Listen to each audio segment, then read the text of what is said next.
à genoux dans le jardin botanique de la Prelle à Nanteuil-la-Forêt pour évoquer un rosier couvre-sol.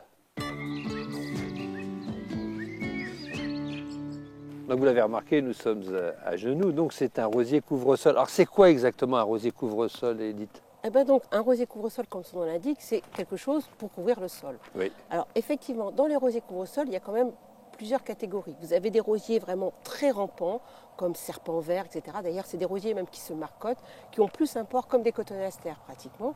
Et vous avez ces rosiers-là, celui-ci c'est Toscana ou Gardenholzberg, donc qui est un rosier qui a tendance quand même à bien prendre de la surface, mais qui peut monter quand même. En plus, là derrière, vous avez une petite haie, donc c'est ce qui accentue quand même ce côté un petit peu plus en hauteur, quoi. Mais le but du couvre-sol, donc, c'est bien couvrir le sol.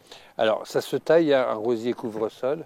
Alors donc ça se taille, on va dire, comme un rosier arbuste, à savoir, c'est toujours donc couper tout ce qui est bois mort, par exemple, tout ce qui est donc le nettoyage qui se fait obligatoirement comme ça, et également après un éclaircissement. Vous voyez là, on voit du vieux bois. Hop, il ne faut pas hésiter à tailler et à nettoyer aussi à l'intérieur toujours.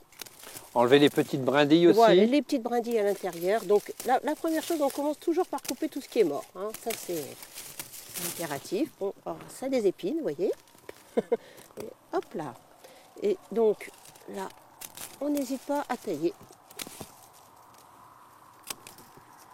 Époque de la taille du rosier couvre-sol? Alors, le couvre-sol, bon, il peut supporter, je veux dire, on peut commencer par lui.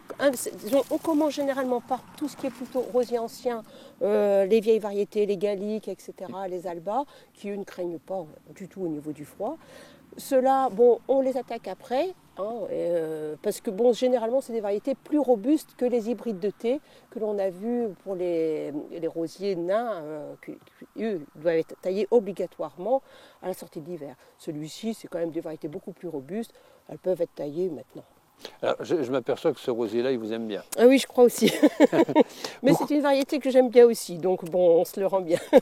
Alors, vous allez nous rappeler le nom de la variété de ce rosier couvre-sol? Alors donc là, c'est la variété qui s'appelle Toscana.